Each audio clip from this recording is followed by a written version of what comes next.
Szavaztok, szép jó napot! Mindenkit nagyon sok szeretettel üdvözlünk Szoki konyhájába, drága feleségemmel, Szilvikével együtt, ahogyan azt megszokhattátok. Csodálatos hétvégét kívánunk mindenkinek, és hogy ezt szebbé tegyük, megötvözzük nektek, hoztunk egy nagyon kellemes kis édességet, puncskrémes palacsinta, bocsánat, csokoládéval csorgatott puncskrémes palacsinta a neve. Eszméletlen finom, nagyon egyszerű az elkészítés, és tudom, hogy hétvégén nagyon sokan úgy vagytok vele, mint mi is, süssünk egy kis palacsintát, épp egy gulyás, egy palóc után, teljesen mindegy, milyen kis tartalmas leves után. Nálunk mondjuk brassói után van most ez, na, de mi itt a lényeg? Ha szeretnétek egy kis újdonságot belevinni, és tudom, hogy finom a kakaós, a túrós, a fahéjas, és sorolhatnám sokféle palacsinta, érdekességképpen, meglepetésképpen tegyétek oda a puncskrémet, a puncsmáltást, töltsétek meg vele a palacsintákat, és csorgassátok, vagy akár lehet, hogy úgy fogom megmutatni, nyakon öntöm a palacsintákat. Mutatom az alkatrészeket, ez a rész körülbelül így, szándékosan így tettem a puncsnak a része, láthattok vajat, kristálycukrot, lisztet, mazsolát, kevés vaníliás cukrot, tejet, citromot, narancsot, 3 darab tojást, aminek csak a sárgáját fogom felhasználni. Ebbe a 3 kis edénybe, pixisbe láthattok rumot, akár lehet rum aromával is dolgozni. Láthattok puncs, és nagyon-nagyon kellemes ez az aroma, nem kell sokat beletenni, sőt, aki úgy gondolja, ki is hagyhatja, én ajánlom, azt a pár cseppet bele kell tenni. Láthattok egy kevés ételfestéket, és lényegében a puncsnak a része ez meg is van. Amit láthattok továbbiakban, csokoládévaj, ez a csorgatott csokoládénak a receptje. Na, ez a legegyszerűbb. Tudjátok, habüsbe, vízgőz fölött, és sorolhatnám. Egyébként maga a puncs is ott fog készülni. Láthatok egy üres poharat, most jön a palacsinta rész, ugye ebbe ásványvíz, vagy éppen szóda kerül a kellő időbe, addig nem szoktam kitölteni, ne menjen el a bugy belőle. Láthattok tejet, kevés zsírt, lisztet, épp egy pici cukrot, sót, 2 darab tojást viszont nézésre, meg is van a palacsinta, vagy pontosabban azonnal meg fogom mutatni. Elkezdem a receptet, higgyétek el, csodálatos a végeredmény, és nagyon-nagyon egyszerű az elkészítés. Készült a palacsinta tészta egy keverőtálba, egy üvegtálba, teljesen mindegy milyen tálba, egy kicsit azért nagyobb legyen, kényelmesen tudjatok dolgozni, belehelyeztem a lisztet, egy kis krátert képeztem, beleütöttem a 2 darab tojást, jöhet a kevés kristálycukor hozzá, éppen egy nagyon picúnyi só, 5 imázsé, nem kell sok bele, és lényegében, ahogy szoktam volt nektek mutatni, mondani, mindenféleképpen, ha egy csomómentes tésztát szeretnétek kikeverni, megfogom a tejet, hát hozzáadom körülbelül a jó 2/3 részét, ebbe az állapotába nagyon-nagyon óvatosan, első körbe, ne túrjátok ki a lisztet, elkezdem kikeverni. Amikor gyönyörű szépen elkezd besűrűsödni, mint látjátok is, akkor folyamatába hozzá fogom tenni a többi tejet, ebbe a pillanatban jöhet is hozzá, és lényegében csak a tejnek a hozzáadásával gyönyörű szépen egy ilyen csomómentes állagot keverek ki. Mutatom nektek pár mozdulat, azért természetesen érdemes egy kicsi időt rászánni, ne legyen csomós a massza, ez nagyon-nagyon fontos. Amikor ezzel megvagyok, jöhet a szódavíz, ásványvíz, teljesen mindegy, és avval is átkeverve lényegében kész is van a palacsinta tészta. Így meg tudjátok nézni, amikor csorgatjátok, hogy csomós-e, vagy nem csomós. Aki nem biztos a dolgába, esetleg annyit meg lehet tenni, hogy egy szűrőn az egészet átküldi. Na, egy picit még dolgozom rajta. Megnézzük. Gyönyörű szép csomómentes az egész. Jöhet az ásványvíz, vagy éppen a szódavíz, átkeverem, és lényegében el is készült a palacsinta tészta. Hagyom egy nagyon picit pihenni, 3-4 perc, és elkezdem kisütni. Ameddig esetleg áll a tészta, egyszer-kétszer oda kell menni, bele kell keverni, ennyi az egész. Készen vagyunk. Süllyednek a palacsinták, fölforosítottam a serpenyőt, és szándékosan mondom serpenyőt, mert nincsen itthon palacsinta sütnöm, de hát lényegében bármilyen eszközzel meg tudjátok sütni, ami nagyjából alkalmas erre a célra, majd tényleg elmegyek, azt veszek már 2 palacsinta sütőt. Na, mi itt a lényeg? Lehet akár olajjal, akár zsírral, vagy akár egyikkel se dolgozni, mondjuk a tapadásmentes ez a kis felület. Én attól függetlenül, és el szoktam nektek mondani, nagyon-nagyon szeretem a palacsintát, amikor érzem rajta azt a kis sült ízt. Tehát mindenféleképpen egy nagyon-nagyon kevés zsíradékkal, és nézzétek meg, tehát tényleg nagyon minimális, egyszer megkenem, és a fölkevert palacsinta tésztából szoktam hangsúlyozni, föl kell keverni, egyszer jöhet egy adag, el kell oszlatni, kezit csókolom, ennyi, sülhet a palacsinta, szép kis körívet adunk neki, és lényegében ami nagyon fontos, az első oldal természetesen sülhet tovább, és hogy szoktam volt mondani, a másik oldal csak nagyon-nagyon rövid ideig, hogy vajpuha maradjon a palacsinta. Jöhet a palacsinta fordítása, most kb. Eltelt egyetlen egy perc, megfordítom a palit, és látjátok, nagyon-nagyon szép színelet, nincsen így se túlsütve, és mint említettem nektek, jöhet a másik oldal. Tényleg, azért nem akarok itt pontosan másodperceket említeni, hiszen nem tudom, ti mibe sütitek, milyen fokozaton sütitek, de amikor látjátok azt az effektust, hogy a palacsinta gyönyörű szépen elkezd így összezsugorodni, mert igazság szerint itt a másik oldalon látjátok ezt, akkor teljes mértékben kész vagytok, tehát most mondok akár nektek egy 15-20 másodpercet, amikor megy össze a tészta, és megfordítom, nézzétek meg, már ott a sült rész, a sült szín, ebbe a helyzetbe jöhet ki a pali, nem nyers, hangsúlyozom, de így tényleg vajpuha marad akár holnapig, hát nálunk ezt nem fogja megérni, az biztos. Na jöhet egy kenegetés, és jöhet a következő tészta, így fogok eljárni végig, körülbelül ebből a tésztából egy 20 darab jön ki. Adjatok egy szép ívet neki, viszont lágytojás. Kisütöm őket, és mutatom a továbbiakat. Készült ez a nagyon finom puncskrém, és természetesen főzött puncskrémet készítünk, látjátok, előkészültem, nem teljes egészében, hisz az edényben még nincsen víz, na az a lényeg, hogy vízgőz fölött fogjuk elkészíteni. Első körben, ami nagyon fontos, akinek van otthon friss narancs, természetesen egy jó decilitert nyerjen ki, akinek nincsen, az nyugodtan 100%-os narancsal tud dolgozni. Na hadd szóljon, félbenyesem a narancsot, és körülbelül, mint említettem, egyetlen egy decilitert ki fogok nyerni. Egy ilyen közepes méretű narancsból ez pontosan ki is jön. Alaposan dolgozzátok ki. Tökéletes. Jöhet a második fél. Tovább is léphetünk.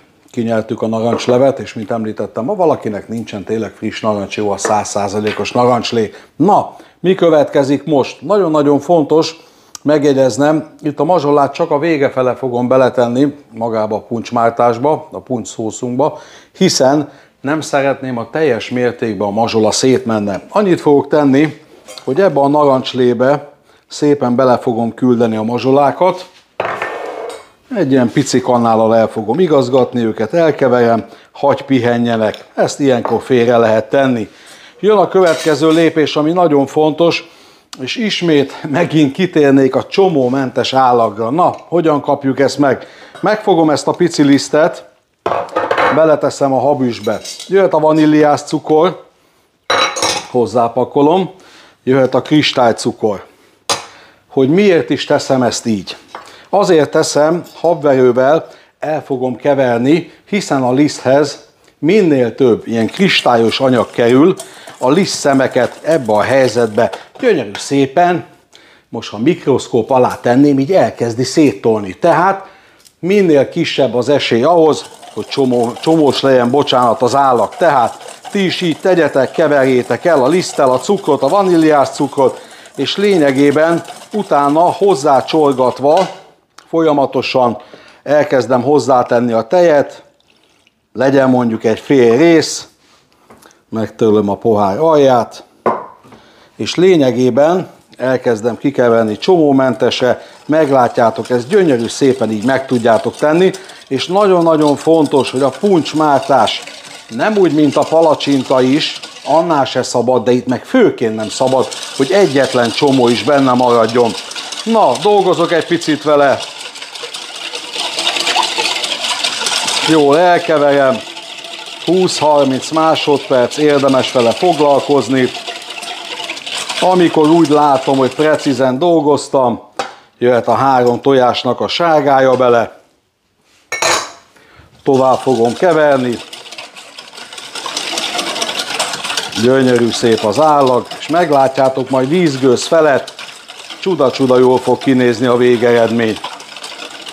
Tökéletes, hozzáadom a maradék tejcit, amikor már biztos vagyok benne, hogy csomómentesek vagyunk, elkeverem, és lényegében hozom a citromot, és ha ilyen nagyon nagy citrom van, természetesen csak mondjuk az 1/4 héjarészt küldjétek bele, reszeljétek bele, teljesen mindegy. Tehát egy ilyen nagyon nagy citromnak nem kell az egész héja. 1/4 rész mondjuk. Elkezdem beleküldeni. Mindjárt mutatom is nektek, hol állok meg. Nem kell sok. Éppen, hogy csak érezzétek az ízét. Kezit csókolom, itt meg is vagyok. Ezt lekotrom. Ismételten elkeverem. És jöjjenek a jóságok. Na, első körben hozzárakom a rumot teljes egészébe. Jöhet az aroma, puncsaroma. Ebből körülbelül 1, 2, 3, 4, 5, 6, 7, mondjuk 7 cseppet tettem hozzá. És jöjjön az ételfesték, amiből csak egy olyan 5 cseppet teszek hozzá. Nem kell sok. 1, 2, 4 és 5-ös meg is vagyok. Azonnal érkezem vissza, el fogom keverni, és nem tudom, ti mit láttok, ebből az egészből gyönyörű szép egy igazi puncsszín keletkezett, tehát ennél jobban nem kell megszínezni. Félreteszem az üstöt, teszek az edénybe vizet, fölforralom, éppen hogy csak gyöngyözzön, mutatom a továbbiakat. Mint látjátok, megszületett a vízgőz, nem kell, hogy rotyogjon, tényleg ennyi legyen, mehet rá a puncs, éppen, hogy csak gyöngyözzön a víz. Nagyon fontosnak tartom elmondani azt is, mint a csokoládénál szoktam volt említeni, mindig csak annyi vízet tegyetek az edénybe, amennyi nem éri el az üstnek az alját, tehát ne érjen hozzá az üstnek az alja a vízhez. Ráküldöm, és lényegében javallom nektek, hogy ne nagyon hagyjátok itt, vagy ha itt is hagyjátok, tényleg egy 20-30 másodpercre, folyamatosan érdemes ezt kikeverni, és meglátjátok, gyönyörű szépen az egész be fog sűrűsödni. Amikor majd elkezd sűrűsödni, csak akkor teszem hozzá a mazsolát, ami ebben a pillanatban is ázik a narancslébe. 6 perc elteltével mutatom nektek az állagot, nagyon-nagyon szépen elkezdtünk besűrűsödni, és vízgőzzel is teljes mértékben rendben vagyunk. Következő lépésként narancslé és mazsola kombó, hozzá fogom pakolni, na itt egy kis szökevény még van, hozzá fogom pakolni, el fogom nagyon-nagyon lazán keverni, és lényegében körülbelül még 2-3 percig hőkezelem, abban a pillanatban el is készültünk. Most egy nagyon picit ellazítottuk, de vissza fog sűrűsödni. Ebbe a helyzetbe, ha gondoljátok, már lehet kóstolni. Amikor elkészültünk, épp egy nagyon-nagyon pici vaj kerül a tetejére. Sejmesítünk és krémesítünk. Nézzétek meg, csodálatos lett. Pontosabban mindjárt mutatom, mikor lesz csodálatos. Na de lassan készen vagyunk vele. 2-3 perc innentől kezdve. El is készült a puncsmártás. Természetesen, amikor elkezd kihűlni egy nagyon picit, le is zártam a tűzhelyet, abban a helyzetben majd egy kicsit elkezd visszahúzni. Nagyon-nagyon fontos az is, hogy amikor hűl a puncsmártás, néha menjetek oda, keverjetek bele, tehát ne hagyjátok magára, hiszen el is kezdhet bőrösödni, sőt, bőrösödik. Jöhet hozzá a picújni vaj, el fogom keverni benne, fényesítünk, sejmesítünk, viszont lágy tojás, el is készültünk. Leveszem a vízgőzről és hűlni hagyom. Hozok egy konyharuhát, gyorsan megtörlöm az alját, félreteszem, és ami nagyon-nagyon fontos, menjetek oda, és mindenféleképpen néha keverjetek bele. Ne tudjon megbőrösödni. Hamarosan töltünk. És a vízgőzre szükség van még, természetesen jön a csokoládé hamarosan. Eljött a legjobb pillanat, és látjátok itt az utolsó szakaszban is egy nagyon-nagyon picit belekeverek, jöhet a töltés. Ha ilyenkor megkóstoljátok, már én azt gondolom, hogy nagyon-nagyon meg lesztek elégedve vele.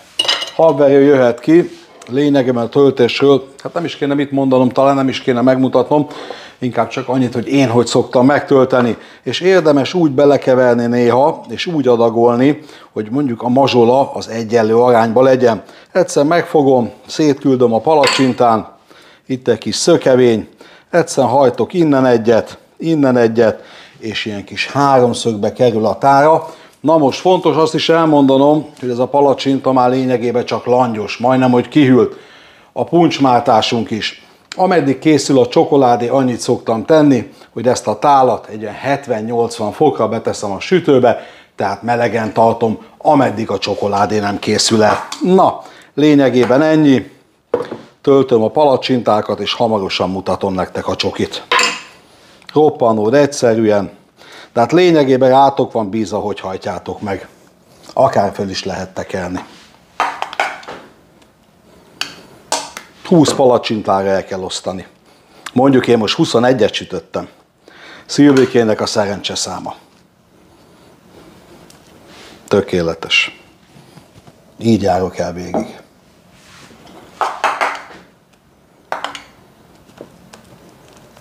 Egyetlen egy munkafolyamat van hátra, mint látjátok, és azért ezt is megmutatom ismételten. Megvan a jóféle kis vízgőz, nem ér az edény, pontosabban a habisnek az aljához. Belepotyogtatom a csokoládét, nem kell sok, vagy ha valaki sokkal szereti, nyilvánvaló, meg lehet halmozni. Na, ennyi. Fölolvasztom a csokoládét, folyamatosan kevergetem a kis manipulátorra, és lényegében a kellő időben hozzáteszem a vajat. Nagyon szépen megolvadt a csokoládé, mint látjátok. Ebbe a pillanatban ráküldöm a vajat, ami azóta egy picit megpuhult, semmi gond az égvilágon. Ezt a picit majd le is nyerem róla, tökéletes, és lényegében, mint ahogy említettem, el fogom keverni, egy kicsit el fog lágyulni a csokoládé, amikor teljes mértékben elolvadt a vaj, jöhet a borítás, csorgatás, ami nektek szimpatikus. Ez pár másodperc. Amikor így meg vagyok vele, hűlni hagyom egy 10-15-20 másodpercet, éppen ameddig odaérek a deszkához, előkészülök, és lényegében lehet csorgatni, borítani, ami nektek szimpatikus. Na, el is készültem, nézzétek meg, ennyi. Lezárom a tűzhelyet, megyek a deszka fele, és öntünk, borítunk, csorgatunk, majd még eldöntöm addig. Kész van. Elérkeztünk a végéhez, meg tudom nektek mutatni, hogy precízen és pontosan én hogy szoktam itthon kitálalni. Semmi flaxni nincsen benne, semmi nagy elvárás nincsen ebbe, nyilván, hát itthon készül, itthon van kitálalva, és így mindenkinek megfelelő. Na, ha ti más módszert alkalmaztok, természetesen azt is lehet. Kivettem a sütőből a 2 tálat, melegek a palacsinták, természetesen ebben az esetben, amikor még meleg a tál is, folyamatosan, ugye nehezebben hűl ki, folyamatosan alulról is melegen tartja a töltött palacsintákat. Mutatom a palikat, nézzétek meg, a Szilvike megmutatja nektek, átüt benne a mazsola. Na, ezzel csak annyit szeretnék mondani, hogy gyönyörű szépek és vékonyak a palacsinták. Nem utolsó sorban, nem tudom mennyire látni, ez a kellemes kis puncsszín is átjön a palacsintán, annyira vékony. Következésképpen annyit fogok tenni, természetesen még meleg a csokoládé, nagyon kicsit hagytam hűlni, 15 másodpercet, 20 másodpercet, hiszen most vettem le a vízgőzről, kiveszem a manipulátort, hozok egy pici merőkanalat, és összesen annyit fogok tenni, hogy gyönyörű szépen megborítom az egyik oldalát, egy picit el is lehet húzni rajta természetesen. És mint említettem nektek, hogyha valaki több csokoládéval szereti, nyilván meg lehet jobban borítani, akár többet is lehet melegíteni. Nekünk ez teljes mértékben is elég. Picit el lehet igazgatni, folyjon le, igazodjon a csokoládé. Na itt még kinyerjük a maradékot, sőt, a kóstoló tányéromra is egy nagyon-nagyon picit teszek. Mondjuk legyen ez az oldal. Próbáljátok ki, láttátok, eszméletlen egyszerű a recept, és azt mondom nektek, hogy ott van a spiccen, én azt gondolom, hogy mindenkinek ízleni fog. Na, gyere ki te is még itt, épp egy picit tettem oda, hozom a porcukkerót, és lényegében diszkréten meg fogom szórni. Hát így néz ki nálunk a puncsos palacsinta, és aki eddig itt volt nálunk, megkínáltuk vele, hát mindegyik elkérte a receptet, minden vendégünk, pontosabban így mondom, nehogy megsértsek valakit, elkérte a receptet, és azóta is készítik. Na hát fogadjátok nagyon sok szeretettel, Szoki, állj meg már a porcukorra. Na, így néz ki jól. Fogadjátok nagyon sok szeretettel, fogyasszátok el majd nagyon jó egészséggel. Hopp, műhibát eltüntettük. Készítsétek el, minden pontosan, precízen ki lesz írva. Én azt gondolom, egy húsos leves után, vagy bármiféle, akár ragus étel után, könnyű étel után, ez egy pompás csemege. Na, úgy kóstolok, mintha nem tudnám, miről van szó, jó? Várjatok. Vékony a buli, és húzza magával a másikat. Eszméletlen jó lett. Nagyon-nagyon finom. Tényleg érdemes kipróbálni. Kis csoki. Mutatom a puncsot. Itt kandikál ki belőle, nézzétek meg. Tele mazsolával. Imádjuk minden pillanatát.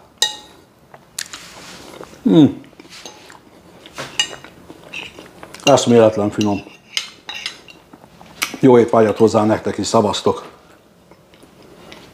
Gyere, anyu, egyél!